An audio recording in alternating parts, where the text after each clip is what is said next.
Merry Christmas from the Median Society. We hope that God continues to bless each of you. Tonight's special guest on this episode of the Median Society is a best-selling author, international speaker, college professor, media correspondent, and conference host for the Vision Summit. He has appeared on a variety of television networks such as NBC, CBS, and others, in addition to appearing on The Steve Harvey Show. He has received several awards from the White House, the President Obama Volunteer Service and Lifetime Achievement Awards. He is also known as one of 35 top millennial influencers. All of these accolades are awesome, but it's his story and ability to inspire movement and greatness in people that pushed me to invite him onto the Median Society.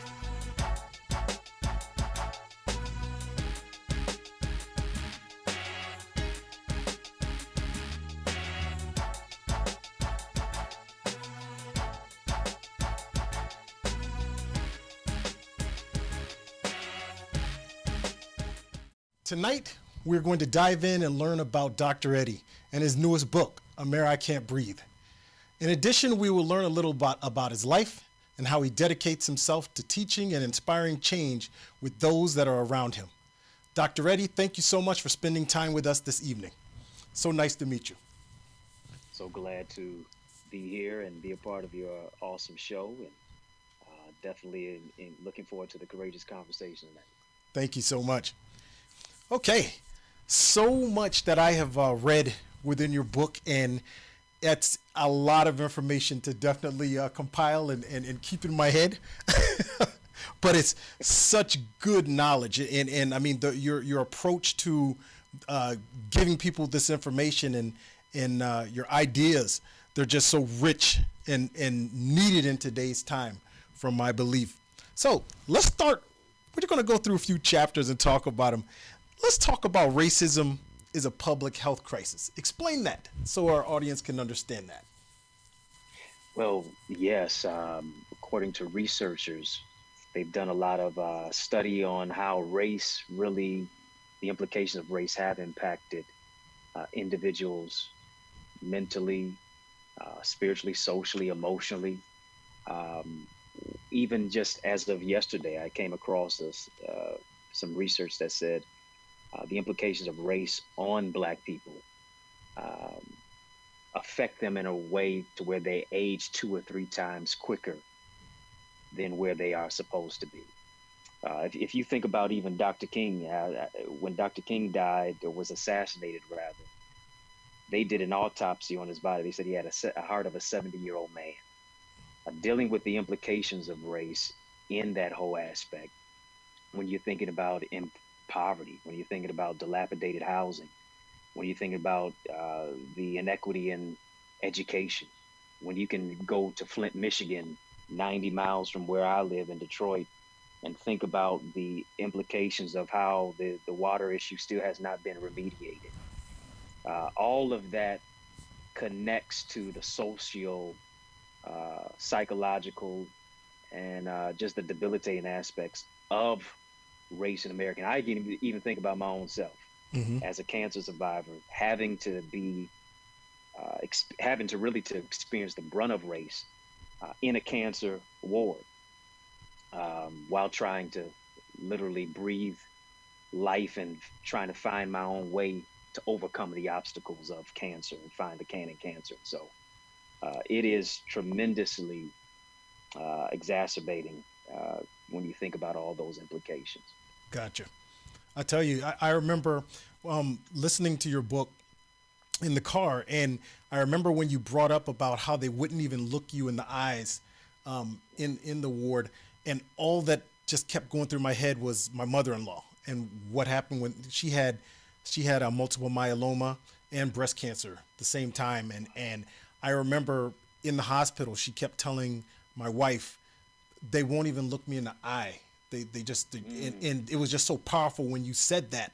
And I said, wow. And I remember telling my wife, I said, babe, said this gentleman I'm getting ready to interview, I said, he had the exact same thing happen to him. And it's almost like you're nothing. And I just found it being very powerful when you actually described that, and how they treated you. That was just horrible. you know. Without a doubt. And racism, even on that whole aspect, even in the intersection of what your wife has mentioned, you're thinking about the cancer systemic oppression Hmm. that in many cases metastasized through the streets of the nation.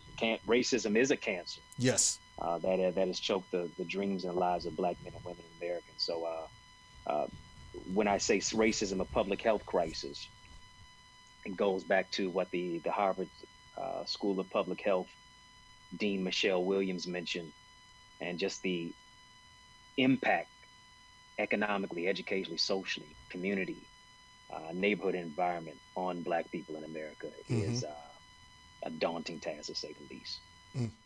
So when you talk about band-aids in this chapter, what are the band-aids, some of the band-aids you've noticed? Because I can look back growing up, because I came from a small town a little outside of Orlando, Florida. And I saw a lot of band-aids that they put on us in the educational system to try to, they would give us, I kind of came about when, after kind of desegregation. So they started to actually desegregate the schools, and that afforded me, with all that my mom and dad fought for in the town there, it afforded me the opportunity to go to school in a more mixed culture. Doesn't necessarily mean the teachers were okay with that. And matter of fact, I've been called all sorts of things, N-word and everything else, but it still didn't stop me. And I think that because of my parents and what they instilled upon me. But what do you look at as band-aids in some of the areas that you work within and the communities that you work within? Well, you think about what Malcolm X said. He said, white people try to satisfy you with symbolic victories rather than economic equity and real justice. Um, Black faces in high places doesn't mean anything unless those Black faces are reaching down to lift up us in low places, much less those who may have hired Black faces, Hmm. right? And so, America is going to entertain you. America will feed you. America will bandage you. America will paint the streets.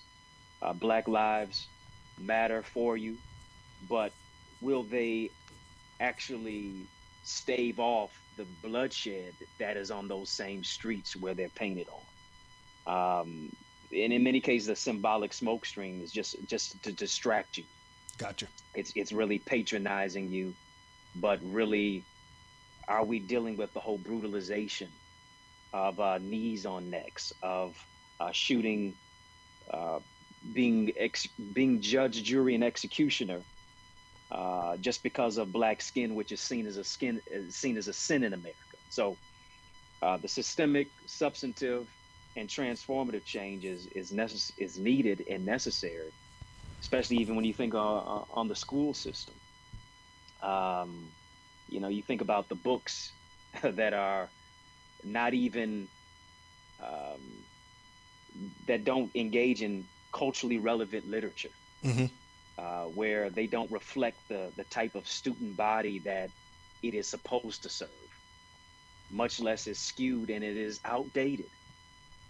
So, we're dealing with an archaic system, much less a racist system that is continually perpetuated in our schools. Hmm. And so it is depriving our young people of really the history of who they are, Yeah. their value and their worth, because it's only taught generally 28 days out of the year for Black History Month. And it's generally taught from a place where it is history begins with slavery. Gotcha. So fear paralyzes, but faith mobilizes. Powerful statement. And I want you to elaborate on that to our audience and help them understand what that means. Yeah, I think in this day and age, in this time of what we're living in, COVID-19, we're dealing with racism since 1619 to COVID-19. And we're dealing with pre-existing health conditions as to why people can't necessarily breathe in a nation that's always had its knee on our neck. Pre-existing poverty, pre-existing dilapidated housing, pre-existing economic instability, many of those things which keep people in a state of panic, people in a state of fear. And now we're dealing with 9 months of COVID-19 plus it's easy for people to be fearful. Furloughs, Hmm. financial crisis. Um, you've got a president who wears a mask over his eyes, but not his mouth. We're dealing with all of those things, and in many cases, it can cripple our faith. And I think um, one thing we got to realize: a knockdown is not a knockout unless you stay down. We've taken some hits this year, we've taken some blows, but we've got to have the mindset to say, I'm going to finish 2020. 2020 is not going to finish me. Hmm. And I think when we get to that mindset of trusting God, believing beyond what we see, and transforming our reality through vision, through thinking critically, through taking our mindset to the next level, and believing that, I've got to create what my future is going to look like ahead. Normal is behind us. Hmm. Normal's not, normal is in many cases that normal wasn't working in the first place. Now we got to create something different. We're not going back to what we used to do, what we used to be, how we used to do it. Now we got to think critically, and I think as we think critically, it's going to begin to build our faith. And so I think we've got to go back into the place of, what is my gift? What is my purpose? Why am I here at this specific time in the season? Hmm. And understand a setback is a setup for a greater comeback. Oh, that's awesome. I mean, so many people. One of the things when I started like researching about you and really looking at you, and I said, wow, this is what people need to hear. Inspiration, a person that has been through the struggle and understands, especially in your age demographic, is so good for young people to have someone to look up to, because they don't anymore. I mean, there are a lot of people doing things, but I just gravitated towards what you're trying to do and what you are doing out in society, especially in your community. So. I appreciate you, brother. Oh yeah, absolutely. Thanks, man. This next part, very interesting and very dear to me, because I do think that we're in a age and that the youth is moving away from Jesus. And sometimes I don't know if they're necessarily moving away from Jesus or moving away from church per se. I think that they are looking for something to believe in, yet I don't think that church is being the best place for them to have an understanding of what to believe in when it comes to Jesus. And I think we're also in a stage where we have so much data that comes at us from day to day that they just don't have to believe in what they've been told they had to believe before. So how do you see us getting youth back to being believers in Jesus Christ and his word? That's a great question. And you can look at a lot of research, even studies connected to Barna, which is a Christian resource, and think about or even see the whole aspect that millennials and ministry are not necessarily connected. You think about the major movements in America for Black people. For instance, the civil rights movement, always been connected to the church. Black Lives Matter, in many cases, the first movement for Blacks in America, not birthed out of the church, void of a particular religious figure that is leading at the helm. I think when you think about Jesus and justice, really have to be interconnected. They're not devoid. They're not separated. In many cases, they're inseparable. You think about the second book in the Bible is the book of Exodus, which is about freedom and liberation. And I don't think that millennials don't believe in God. In many cases, you can argue that this generation is more spiritual than ever before. But a lot of them feel as if the church is more of a monument than a movement. I don't believe that millennials don't believe in the teachings of the church. Maybe it's the fact that many of them don't believe that the church believes what it teaches. And so millennials don't necessarily want a social club type of gospel. They don't want a gospel that feels like a country club, that is a clique or a crew. If I want that, I can go to the club to get that pre-COVID. I can hang out with the friends to do all of that. But it's more so seeing the gospel in action. the gospel through service, the gospel through mentorship, the gospel through making Matthew 25 come alive. When I was hungry, did you feed me? When I was naked, did you clothe me? When I was thirsty, did you give me drink? When I was in prison, did you visit me? If you did to the least, you did it unto me. And so focused on the homeless, financial literacy. How does ministry and social equity connect? How does ministry and my relationships connect? Does God care about my relationships? If so, how do I see that come to fruition to where it's not just about law, but it's about love? And based upon the love that I experience, now I can keep the law. Based upon the relationship, I can keep the rules. And so caring about the least, the last, the lost, the left out, the overlooked, the underserved, and the underrepresented really sees scripture in action. And I think the greatest sermon that any of us will ever preach is not with our lips, is with our lives. And so beyond just raising their hands and shouting hallelujah and high-fiving your neighbor, they want to see ministry in action. And I think that brings, when you bring the cross across, now they're able to connect in a more tangible way. And now with the church being virtual, totally and completely, absolutely. New York Times suggests that 33% of churches are going to have to close. We've got to think in a different way of how to stream the gospel, because just because they're online doesn't mean that they're watching. We've got to give them a reason why to, and making the gospel applicable to their lives. We don't have to change the message, but our methods do have to change. So what do you think that the actual age group is? It, do you think it's just the Ys, the Zs, or even further down, a little bit further down, that are starting to walk away? I think it's going to be the way that it is right now. Yeah. You think about, to use a scripture, for instance, Acts chapter 20, verse 20, in 2020, says, I left nothing that was profitable for you, but I taught you from house to house. And that's what we're confined to now. We're confined to a house beyond just a building. I don't know if people are going to come back in there. People are going to have reservations about it.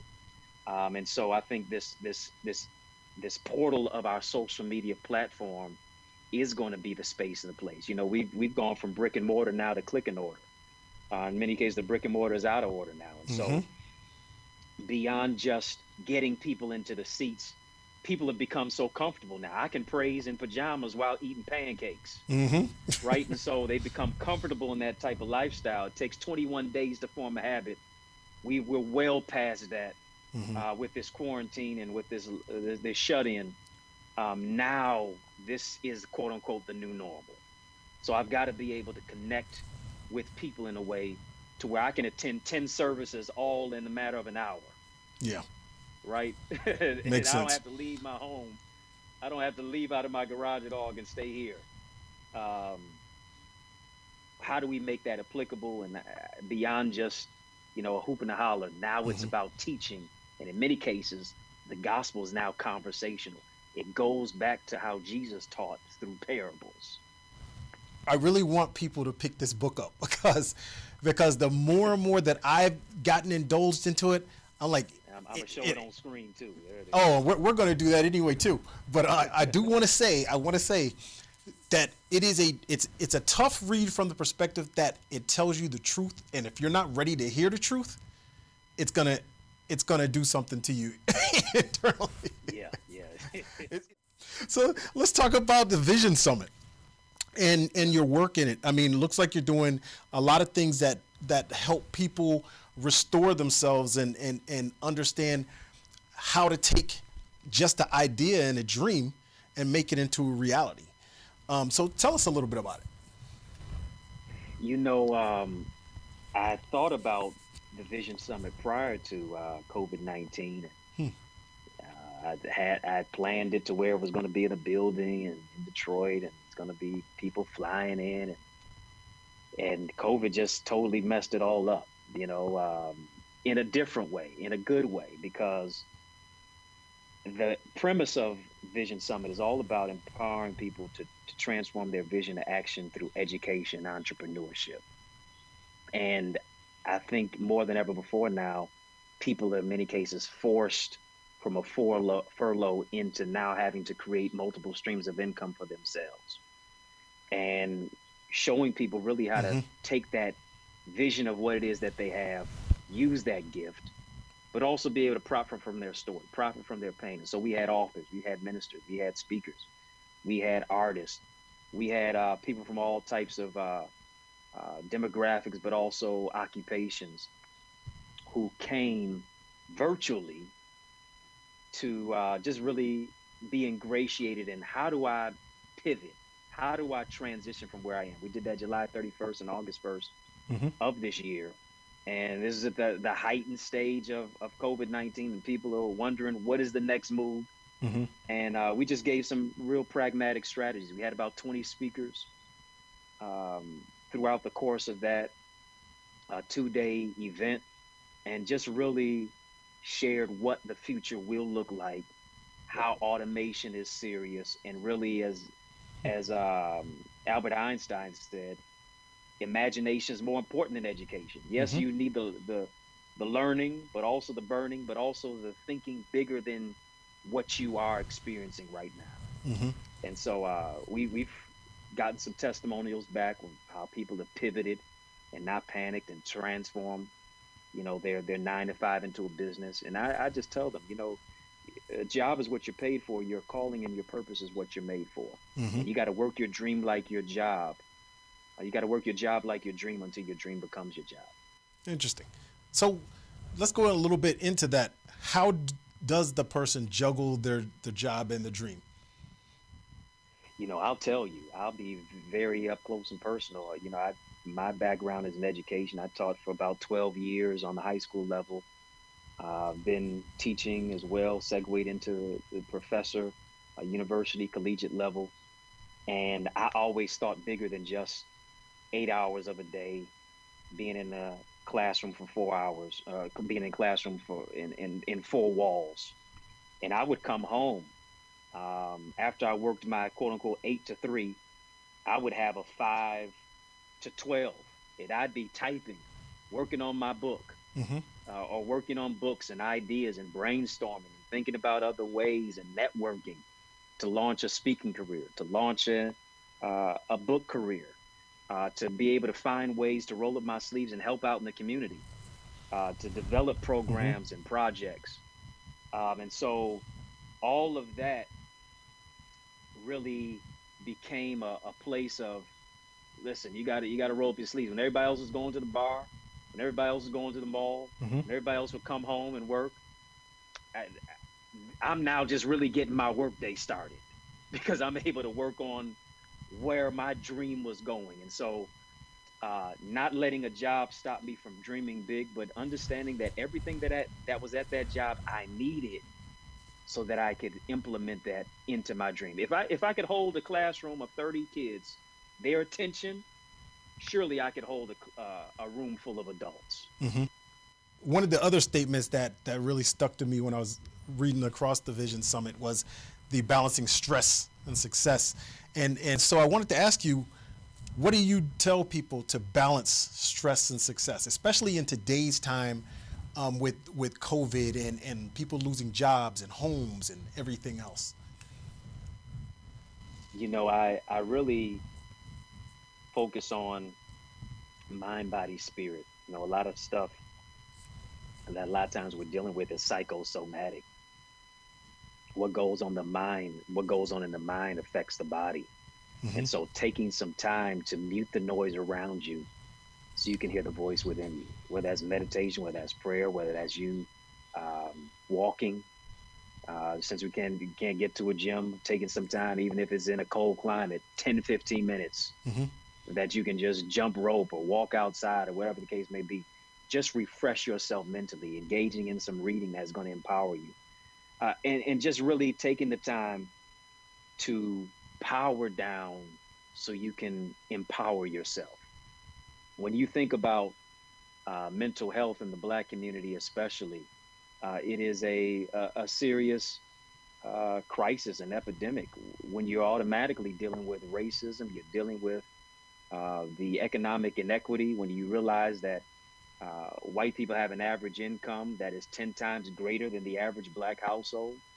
When you're thinking about Hmm. pre-existing conditions, all of those things um, are exacerbating just the whole issue of how do I get some relief mentally? And then who do you have to talk to, especially being a black man, Hmm. right? We always have to appear strong. And oftentimes that's on our chest. Doesn't mean we're supermen or we're strong. Sometimes it means we're sad, we're sensitive, we're struggling. We're just in need of some self-care, Yeah. right? But we always have to appear that way. And so whether it's Jesus and therapy is is a necessity. And oftentimes therapy is taboo, but I really believe it is for me and you, and being able to deal with the trauma, unearthing that, and address what it is that we're experiencing. It's interesting. The last 9 months we've worn a mask externally, but so many times we're wearing a mask internally. Hmm. You know, we're wearing a mask because of the past. We're wearing a mask because of abuse and misuse and mishandling, things that we've dealt with in our childhood that we have not healed from. Dr. Joy DeGroy talks about post-traumatic slave syndrome and addressing many of the things that have been generational, passed down through our DNA, that we are on autopilot, transferring that to our children, to our relationships, to how we process life in this mental place and space. And so you can make a whole lot of money. What is it to make a whole lot of money, but you don't have the right mentality? Hmm. And so the real success is in being able to de-stress Hmm. and finding a way to be proactive and really pivot your life in a different way. Gotcha. Well, so how does this? So with all of these different things that you do, and like teaching people to reinvest in them in themselves, so to speak, how are you helping the people in Detroit? Like, tell us some of the things you're doing in that city to help them. Without a doubt, I developed a program called Boys to Books, focused Hmm. on literacy, leadership, and life skills enrichment. Statistics suggest more than 50% of Detroiters are functionally illiterate, which means they can't read above a fourth grade level. And so, more than just rehabilitation, I wanted to focus on prevention. Um, Me doing studies in school, I discovered on the collegiate level that literacy and incarceration are interconnected. If I could not only teach our brothers to read, but also show them how to transition from boyhood to manhood, Hmm. I could really save lives. I could really create a haven of better relationships between them and their mother, or them and their father, their grandfather, or guardian, whatever the case may be. Um, and it hits home to me personally because my father wasn't in my life growing up. My parents were divorced, and when my father was there physically, he was absent socially, emotionally, relationally. And so the question becomes, how do you play a role when you weren't given a script? How do Hmm. you become a man if you don't see one, much less interact with one? And so it's an opportunity for me to speak to my 13, 14, 15-year-old self. And I've gone around to many high schools and even done some virtual conversations still to many of our young brothers, but also our men too. Because you think about mentorship, we're always thinking about an older brother talking to a younger brother, Hmm. but you can't spell mentor without men. Hmm. And not only do our boys need mentorship, but our men do as well. And Absolutely. so being able to have conversations that bridge the gap between generations and understand life teaches you in two ways: mistakes and mentors. Let me learn from the mistakes of a mentor Hmm. versus me bumping my head and making the same mistake. And that has brought about some remediation and helping our brothers navigate the place of education and identity. Interesting. Let's dig a little deeper into Detroit, and can you explain to the our audience why is it over 50% having illiteracy rate? The illiteracy rates are over 50% there. What is it exactly that Well, caused that? well, you can definitely look at the education system. You can go 30 minutes north and white brothers and sisters are getting a better education, have more money per pupil expenditure, Mm-hmm. um, are getting more resources. They got the latest gadgets that they're bringing into the classroom, up-to-date books. You don't have a ceiling dripping with water on your book as you're trying to read it. Wow. Many of those things, you're not walking to school with no lights in the community. You were well fed before you got to school, right? There's so many extenuating factors that go into Mm-hmm. keeping people oppressed, uneducated, because beyond the physical chains coming off, sometimes the mental shackles are still on, Mm-hmm. and the passport to freedom, as Malcolm X mentioned, is through education. If I deny that passport, if I put barriers in place to keep you illiterate, to make a school system feel as if you're going into a jail, you got metal detectors everywhere, you've got guards everywhere, checking your bag as if you're already guilty before having to prove your innocence. Mm-hmm. How can you learn in that environment? And so oftentimes, parents who may not have matriculated through high school, much less college, that same attitude of those teachers really don't care about you, Mm-hmm. can be transmitted to their offspring, to their Mm-hmm. children, right? And to the next generation. And so oftentimes what I've seen, when brothers get out of school, they stay out of schools. Mm. One of the most revolutionary things is for Black men to walk into a school, to come to parent-teacher conference, of course, all pre-COVID, right? And now virtual, Yeah. to show up at a homecoming or whatever the case may be, not to just show up for athletics, but to show up for academics. Mm-hmm. To show up not just on the first day of school and high five all the kids with you and 20 other brothers, but to just walk the halls sometime. I get it. I get it. And so what do we do? What can we do to try to better it, to equalize the playing field? Because I think we're in a situation now where a lot of us recognize that there is an ongoing unequal playing field for our kids to get a good education. And but what can we really do? The government's not doing what they're supposed to do. And then if the tax dollars aren't and revenue isn't in a specific area, as they'll say, so what can we do? What do you think? Yeah, you touched on it, that digital divide. Our kids, a lot of them have cell phones, but they don't have laptops. You're thinking about the resources that aren't necessarily trickled down. I think we've got to hone in on many of these issues, but also hold those who we elect accountable. Mm-hmm. I think one thing is that when you think about education, I think it's got to be in a place of African-centered education. This is needed and necessary more than ever before for our people's progression to where we're teaching them. They're not indoctrinated, much less medicated, Mm-hmm. but understanding that just because we learn different doesn't mean we're deficient. Exactly. And being able to use hip hop, being able to use music, being able to use music and math are actually interconnected. Generally, as our young people are great in music, they're generally great in math. They're great in the sciences. Something's wrong in America when Black schools receive less funding than white schools. You can drive 30 minutes across town to get a better education because of your racial persuasion. And so I think we've got to advocate for more resources. We've got to make sure that we're, in many cases, putting Black dollars behind Black leaders if we want them to run for office. Mm-hmm. I think as well, when you think about the wealth inequality gap, much less poverty, as I mentioned before, Black households have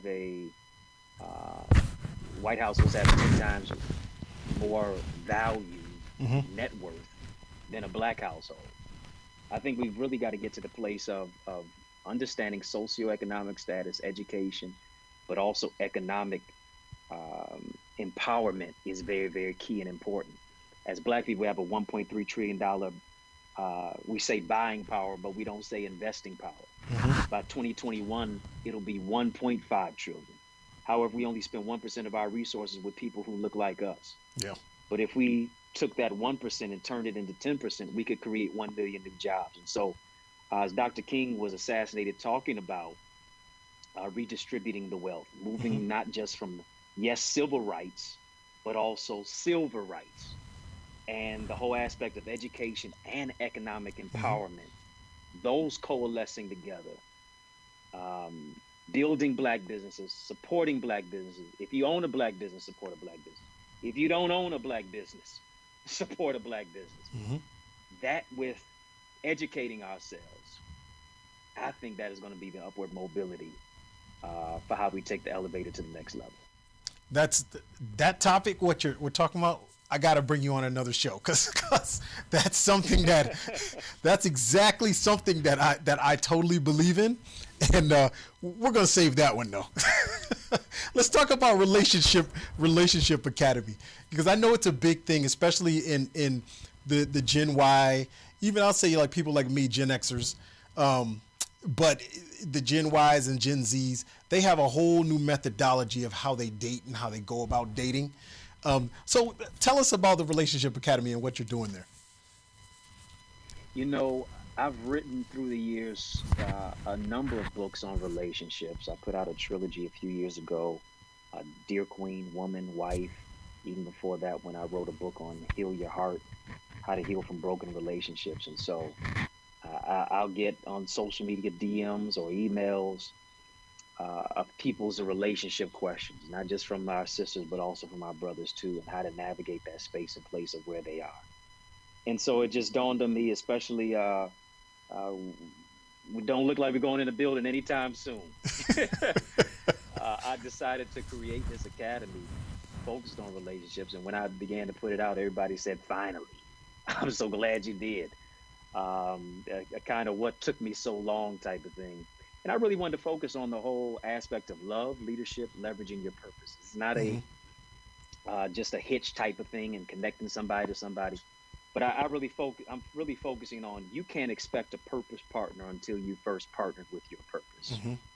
And as relationships go, so goes our family, so goes our home, so goes our communities, so goes our nation, so goes our world.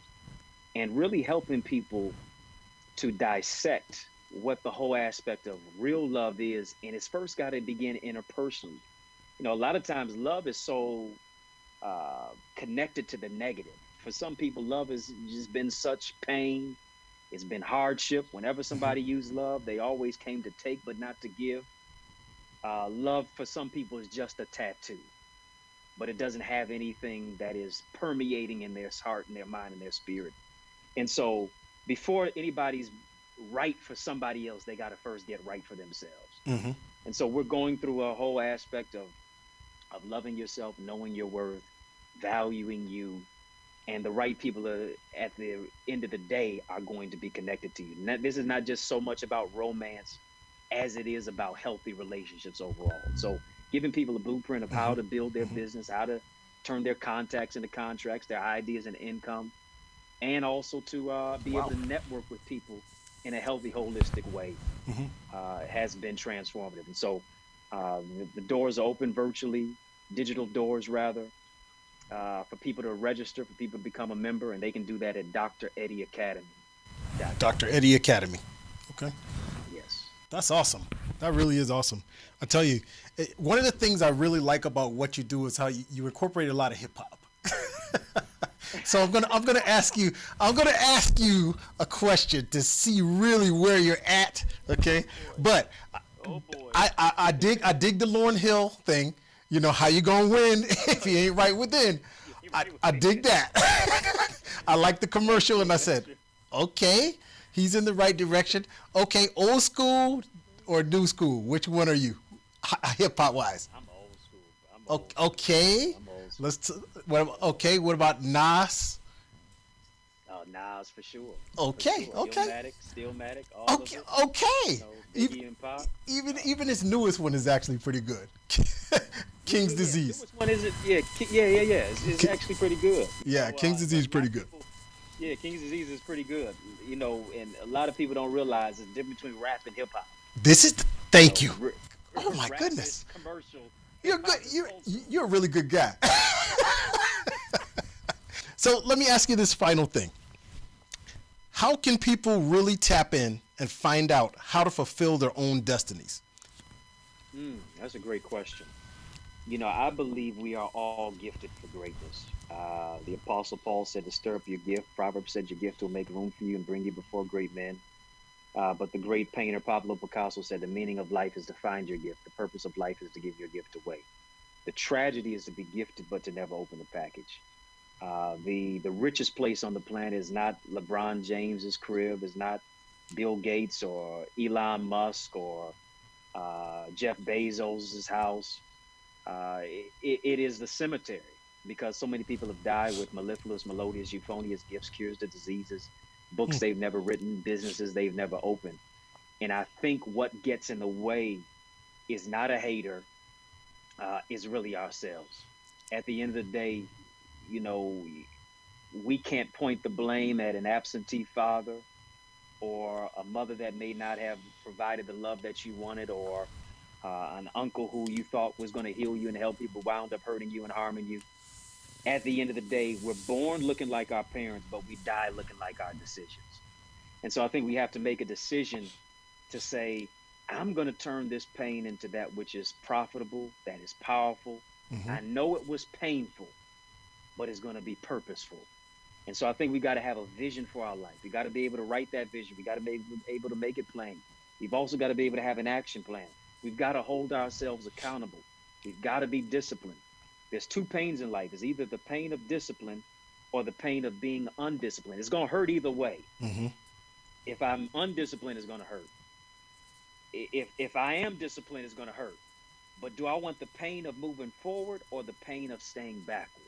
And so because of that, I got to make different decisions as I love myself, as I'm going to press through this and understand that I can not just go through, but grow through. And because of that, I now rid myself of toxic relationships.